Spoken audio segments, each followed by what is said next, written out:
அஸ்ஸலாமு அலைக்கும் வரஹ்மத்துல்லாஹி வபரகாத்துஹு. குரான் வாழ்வியல் ஆராய்ச்சி வகுப்பு 11 நம்ம இன்றைக்கி பார்க்கலாம் இன்ஷா அல்லாஹ். கடந்த வகுப்பில் திருக்குர்ஆன் யாரை நேரடியாக உள்ளிழுக்குது, யாரை வெளியே தள்ளுது அப்படின்னு பார்த்தோம். அதாவது திருக்குர்ஆனுடைய வசனங்கள் யாருக்கு பயனளிக்குது, யாருக்கு அது பயனளிக்காமல் போகுதுன்னு பார்த்தோம். முத்தகீனாக இருக்கக்கூடியவர்களுக்கு பயனளிக்குது. முத்தகீன்களில் நிறைய நிலைகள் இருக்குதுன்னு நம்ம பார்த்துருக்கோம். அதில் பணிவுடன் குரானை அணுகக்கூடியவர்கள், அவங்களுக்கு இந்த குரானுடைய வசனங்கள் பயனளிக்குது. யாரை வெளியே தள்ளுது அப்படின்னா, பெருமையுடன் அதை அணுகக்கூடியவங்க, தனக்கு எல்லாம் தெரியும் அப்படிங்கிற மனநிலையில் அதை அணுகும்போது, பெருமை மனதில் இருக்கும்போது அந்த வசனங்கள் பயனளிக்காமல் போகுதுங்கிறத பார்த்தோம். நம்ம முத்தகீன ஆகிறதுக்கு இறைவனை அல்லாஹுவை அறிந்து கொள்வது ஒரு வழி. அது முத்தகீனுடைய ஒரு சாராம்சம். இறைவனை அறிந்து கொள்வதற்கு 2 வழிகள் இருக்குது. ஒன்று திருக்குர்ஆனை படிக்கிறது, இரண்டாவது அல்லாஹ்வின் படைப்புகளை பார்த்து இறைவனை அறிந்து கொள்வது, அல்லாஹ் எப்படிப்பட்டவன் அறிந்து கொள்வது. இந்த 2 வழிகள் மூலியமாகவும் நம்ம அல்லாஹு தாலாவை அறிய முடியும். எகிப்து அறிஞர் ஒருத்தர் சொல்கிறாரு, இறை வழிகாட்டுதல் 2 வேதங்களாக பிரிக்கப்படுதுன்னும், அதில் முதலாவது வேதம் வாசிக்கப்பட வேண்டிய வேதம் அப்படின்னும், இரண்டாவது வேதம் சிந்தித்து ஆய்வு செய்து அறிந்து கொள்ள வேண்டிய வேதம் அப்படின்னும் சொல்கிறாரு. அதில் முதல் சொன்ன வாசிக்கப்பட வேண்டிய வேதம் திருக்குர்ஆன். சிந்தித்து ஆய்வு செய்து அறிந்து கொள்ள வேண்டிய வேதம் அப்படிங்கிறது அல்லாஹ்வினுடைய படைப்புகள். அந்த படைப்புகளான அல்லாஹ்வுடைய படைப்புகள் பூமி, வானம், காற்று, நீர், செடி, கொடி, மரம், மலை, இப்படி ஏராளமானது இருக்குது. இதையெல்லாம் பார்த்து இதை சிந்திக்கிறதன் மூலியமாக இறைவனுடைய ஆற்றல்களை நம்ம அறிஞ்சிக்க முடியும். அப்போ இறைவனை பற்றி நம்ம அறிஞ்சிக்க முடியும். இப்படி நம்ம ஒவ்வொரு விஷயங்களையும் சிந்திக்கும்போது நம்மளுடைய அறிவு விரிவடைந்து கொண்டே போகும். நம்ம ஒரு சின்ன விஷயங்களையும் சரியாக கவனித்து சிந்திக்கும்போது ஒவ்வொரு விஷயங்கள்லையுமே அல்லாஹ் ஒரு செய்தியை நமக்கு சொல்லிக்கிட்டே இருக்கிறான். இன்னும் குரானில் அல்லாஹ் தன்னை பற்றி நேரடியாகவே நிறைய வசனங்களில் சொல்கிறான். அவன் யார், எப்படி இருக்கேன், அல்லாஹ் என்ன செய்கிறான் அப்படின்னு சில விஷயங்களை அல்லாஹ் ரொம்ப நேரடியாகவே நமக்கு உணர்த்துறான். சிந்திச்சு ஆய்வு செஞ்சு கற்றுக்கிறத விட நேரடியாக டைரெக்டாகவே நிறைய சொல்லியிருக்கான். இது ரொம்ப சுலபமாக ஒரு வாழைப்பழத்தை உரித்து தன்னுடைய கையில் கொடுக்குற மாதிரியான ஒரு விஷயம். இப்போது எடுத்துக்காட்டுக்கு ஒன்று சொல்லணுன்னா, அல்லாஹ் பார்க்குறான், அல்லாஹ் பார்க்கிறான் அப்படின்னு ஒன்று படிக்கிறோம் அப்படின்னா, அவன் என்ன பார்க்குறான், எதை பார்க்குறான், அவன் எப்படி பார்க்குறான், அவன் பார்த்து என்ன செய்ய போகிறான் அப்படிங்கிறதெல்லாம் நம்ம சிந்திக்கணும். அப்படிங்கிறதெல்லாம் நம்ம சிந்திக்கும்போது இறைவனுடைய உணர்வு நமக்கு கிடைக்கும். இறைவன் எப்படிப்பட்டவன் அப்படிங்கிற அந்த இறைவனை பற்றிய அச்சம் முத்தகீன் ஆவதற்கு வழியாக இருக்கும். இல்லை பார்த்தா பார்க்கட்டுமே அப்படின்னு நம்ம அலட்சியமாக அதை சிந்திக்கும்போது அல்லாஹ்வை அறிதல் அப்படிங்கிற விஷயம் அந்த இடத்துல நடக்காமலே போயிடும். நம்ம அல்லாஹ்வை அறிதல் அப்படிங்கிறது வெறும் தகவலாக இல்லாமல் அது ஒரு வாழ்வியல் மாற்றத்திற்கான உணர்வாக இருக்கணும்.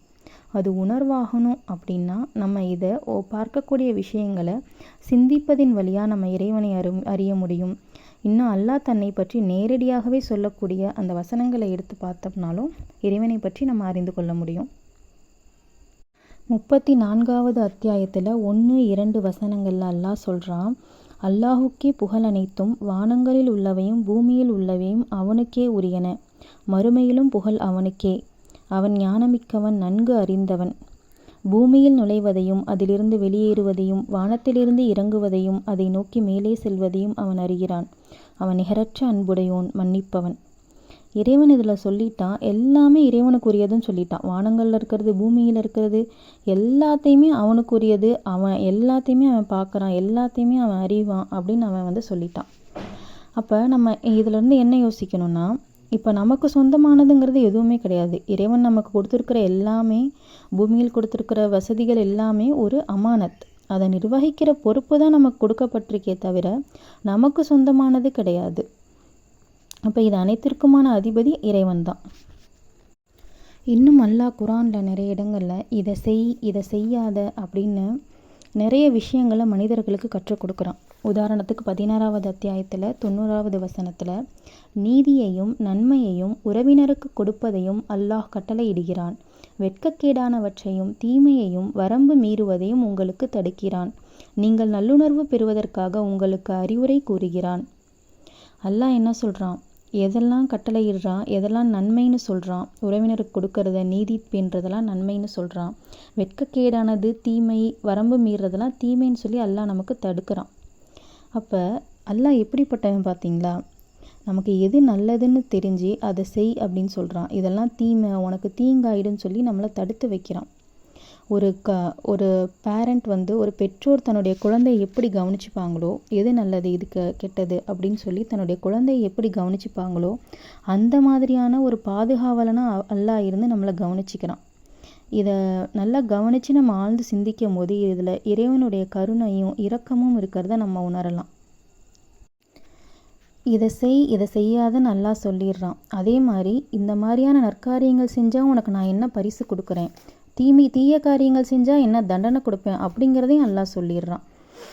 2வது அத்தியாயம் 25வது வசனத்தில் நம்பிக்கை கொண்டு நற்செயல் செய்கிறவங்களுக்கு சொர்க்கச்சோலைகள் இருக்குது, அவங்களுக்கு கீழே ஆறு ஓடும், கனிகள் இருக்கும் அப்படின்னு சொல்லி அவங்களுக்கு என்ன மாதிரியான வசதிகள், என்ன மாதிரியான பரிசுகள் கொடுக்கப்படும் அல்லாஹ் சொல்கிறான். அதே மாதிரி தீய செயல் செய்தவங்களுக்கு அல்லாஹ் சொல்கிறான்.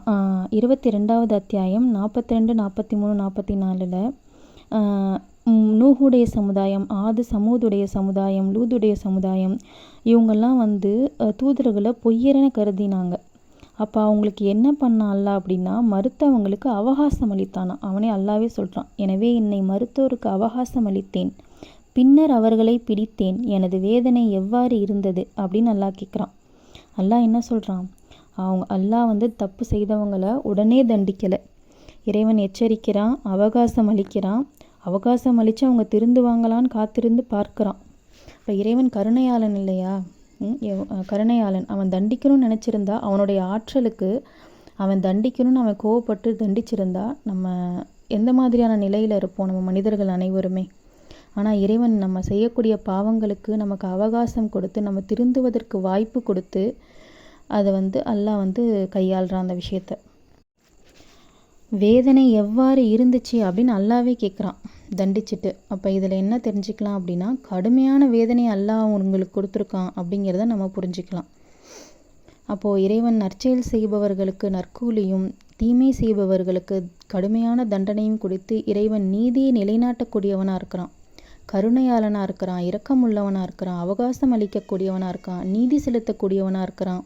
இப்படி இறைவனை பற்றி நம்ம குரானை படிக்கும்போது இறைவனுடைய பண்புகள் ஏராளம், எண்ணற்ற பண்புகளை நம்ம தெரிஞ்சுக்கலாம். இறைவனை அறிவதன் மூலியமாக நம்ம முத்தகீன் ஆகிறதுக்கு வழிவகுக்கும்.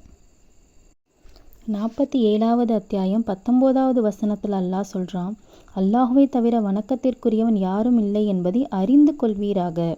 உமது பாவத்திற்காக நம்பிக்கை கொண்ட ஆண்களுக்காகவும் பெண்களுக்காகவும் நீர் மன்னிப்பு கேட்பீராக அப்படின்னு சொல்கிறான். அப்போ என்ன சொல்கிறான்னா, முதல்ல அறிந்து கொள், அல்லாஹ் யாருங்கிறத நீ அறிஞ்சுக்கோ, அப்புறமா நீ செயல் செய், மன்னிப்பு கேளு அப்படிங்கிறான் அல்லாஹ். அல்லாஹ் மட்டும்தான் வணக்கத்திற்குரியவன். இறைவனை பற்றி அறிந்து கொள், முதல் வேலையாக அதை செய், அதுக்கப்புறமா உன்னுடைய பாவங்களுக்கு மன்னிப்பு கேளு அப்படின்னு சொல்கிறான். நம்மளுடைய துவாக்களில் நம்ம இதை முக்கிய சாராம்சமாக நம்ம அனைவருமே பயன்படுத்தணும். இறைவனை பற்றிய அறிவு அறிந்து அவனை புகழணும், அடுத்ததாக பாவ மன்னிப்பு கேட்கணும், அடுத்தபடியாக நம்மளுடைய தேவைகளை நம்ம இன்ஷா அல்லாஹ் ரப்புல் ஆலமீன்ட்ட கோரிக்கையாக வைக்கணும். இறைவன் தன்னை பற்றி நேரடியாகவே சில வசனங்களில் சொல்கிறான் அப்படின்னு நம்ம சொன்னோம் இல்லையா? அந்த வசனங்களை நம்ம பார்ப்போம். 2வது அத்தியாயம் 209வது வசனத்தில் இறைவன் மிகைத்தவன் ஞானமிக்கவன் என்பதை அறிந்து கொள்வீராக, தெரிஞ்சுக்கோ அப்படின்னு அல்லாஹ் சொல்கிறான். மிகைத்தவன் ஞானமிக்கவன் அப்படின்னு அல்லாஹ் விட்டுறல, அறிந்து கொள்ளுங்கள் அப்படின்னு சொல்கிறான். அதை தொடர்ந்து 5வது அத்தியாயம் 34வது வசனத்தில் மன்னிப்பவன் நிகரற்ற அன்புடையோன் என்பதை அறிந்து கொள்வீராக அப்படின்னு சொல்கிறான். 2:235 சகிப்புத்தன்மை மிக்கவன் என்பதை அறிந்து கொள்ளுங்கள் அப்படின்னு சொல்கிறான். 37 ஒவ்வொரு பொருளையும் அறிந்தவன்கிற அறிந்து கொள்ளுங்கள்னு சொல்கிறான். 33 பார்ப்பவன் என்பதை 233 அதில் பார்ப்பவன் என்பதை அறிந்து கொள்ளுங்கள்னு சொல்லலாம். 244 செவியுறுபவன் அறிந்தவன் அப்படிங்கிறத அறிந்து கொள்ளுங்கள் அப்படின்னு சொல்லி அல்லாவே என்னை பற்றி தெரிஞ்சுக்கிங்க முதலன் அல்லாவே டைரெக்டாக நம்மளுக்கு சொல்லி கொடுக்குறான்.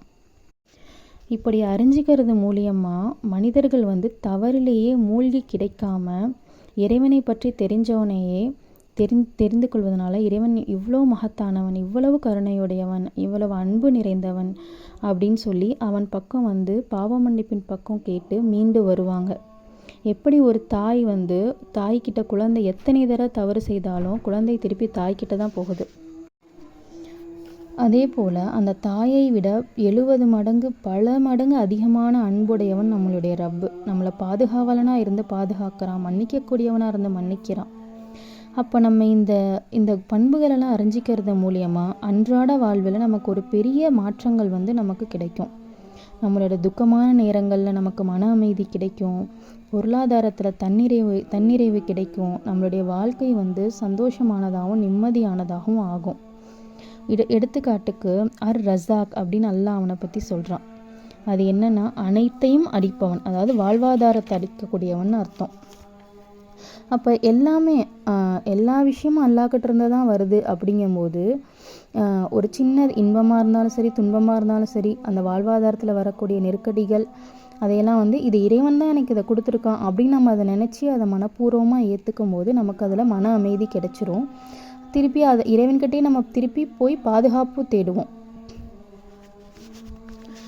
இந்த மாதிரி இறைவனை பற்றி அறிந்து கொள்வதனால நம்மளுக்கு மன அமைதி கிடைக்கிது. மூசா நபியுடைய வரலாறு நமக்கு தெரியும். மூசா நபி அவங்க ஒரு சண்டை நடக்கும்போது அங்கே போய் ஒருத்தவங்களுக்கு ஆதரவாக பேசும்போது ஒருத்தவங்க மேலே குத்து விடுவாங்க, அவங்க இறந்துடுவாங்க. அப்போ அவங்க கொலை செய்தவங்களாக ஆயிடுவாங்க. அதுக்கு பயந்துக்கிட்டு அவங்க ஊரை விட்டு வெளியேறி மத்திய நகரில் ஒரு 16-18 வருஷங்கள் வாழ்ந்து அங்கேயே திருமணம் செய்து திருப்பி குடும்பத்தோடு தன்னுடைய தாய்நாட்டிற்கு வராங்க. கொலை செஞ்சு பயந்து ஊரை விட்டு போனவங்க தன்னுடைய தாய்நாட்டிற்கு திரும்பும்போது ஒரு இரவு நேரத்தில் தொலைவில் வெளிச்சம் தெரியுது. அந்த வெளிச்சத்தை நோக்கி அவங்க போகும்போது இறைவன் அவங்கக்கிட்ட பேசுகிறான். செருப்பை கலட்டுவீராக, நான் தான் இறைவன் அப்படின்னு சொல்லி அல்லாஹ் பேசுகிறான். அப்போ அல்லாஹ் சொல்கிறான், நீ ஃபிரௌன் கிட்ட போய் பனு இஸ்ராயேல் மக்களை காப்பாற்று அப்படின்னு சொல்லி மூசா நபி அவர்களுக்கு இறைவன் கட்டளையிடுறான். அதை அவங்க உடனடியாக ஏற்றுக்கொள்ளலை. அவங்களுக்கு ரொம்ப பயம் இருந்துச்சு. ஏன்னு கேட்டால் நம்ம ஏற்கனவே கொலை செஞ்சுருக்கோம், நம்ம போனால் அந்த ஊர் மக்கள் நம்மளை ஏற்றுக்க மாட்டாங்க, நம்ம என்ன சொன்னாலும் ஏற்றுக்க மாட்டாங்கங்கிற பயம் இருந்துச்சு. சரின்ட்டு அல்லாஹ் அவங்களுக்கு ஒரு நம்பிக்கை வரணுங்கிறதுக்காக நான் உன் கூட இருக்கேன் அப்படிங்கிறத காமிக்கணுங்கிறதுக்காக அவங்களுடைய கைத்தடி கீழே போட சொன்னோடனே அது பாம்பாக மாறிடுச்சு. அதை பார்த்த உடனேயே மூசா நபி அவங்க பயந்து திரும்பி பார்க்காமல் ஓடினாங்கன்னு சொல்லி அல்லாவே குரானில் சொல்கிறான். ஒரு நபியாக இருக்கிறவங்க அதை பார்த்து பயந்து திரும்பி பார்க்காமல் ஓடி இருக்காங்கும் போது இந்த வசனங்கள் அல்லாஹ் சொல்கிறான். எதுக்காகனா அவங்கள இழிவுபடுத்தணுங்கிறதுக்காக சொல்லலை. அப்படி ஒரு பயமான நிலையில் இருந்த அவங்கள அல்லாஹ் எப்படி தயார்படுத்தி இறை தூதராக்கி அங்கே போய் ஃபிரௌனுடைய சபையில் அவங்க வாதிட்டு எப்படி ஃபிரௌனை ஜெயிச்சாங்க அப்படிங்கிறத அல்லாஹ் சொல்கிறான். 20வது அத்தியாயம் 45வது வசனத்தில் அவங்க சொல்கிறாங்க, இறைவா அவன் எங்கள் மீது வரம்பு மீறிடுவான், நாங்கள் அஞ்சுறோன்னு சொல்கிறாங்க. அப்போ அல்லாஹ் சொல்கிறான், அஞ்சாதீர்கள், நான் பார்த்து கொண்டும் கேட்டுக்கொண்டும் உங்களுடன் இருக்கிறேன் என்று அவன் கூறினான். பயப்படாதீங்கப்பா, நான் உங்களோட இருக்கேன், உங்களுக்காக நான் இருக்கேன் அப்படின்னு சொல்லி இறைவன் அவங்களுடைய பயத்திலிருந்து மீட்டு அவங்கள தயார்படுத்தி கொடுக்குறான். அப்போ இறைவன் அல்லாஹ்வின் அறிவால் அவன் கூட இருக்கக்கூடியவன் அவனுடைய ஆற்றலை தெரிஞ்சு அவங்க ஒரு பயத்தோடு இருந்த அவங்க ஒரு இறை தூதராக ஒரு மேன்மையான இடத்திற்கு அல்லாஹ் தயார் செஞ்சு அனுப்புனான். அப்போ இதே போல் இறைவனுடைய அல்லாஹ்வின் அறிவை நம்ம அல்லாஹ்வை பற்றி அறிந்து கொள்வதன் மூலியமாக நம்ம அல்லாஹ்வை அஞ்சக்கூடியவர்களாக ஆகவும் அல்லாஹ்வை அஞ்சக்கூடியவர்களாக முத்தகீன்களாக ஆனால் நமக்கு இன்ஷா அல்லாஹ் இம்மை மறுமை வெற்றி நமக்கு இறைவன் உரித்தாக்கி தருவான். அஸ்ஸலாமு அலைக்கும் வரஹ்மத்துல்லாஹி வபரகாத்துஹு.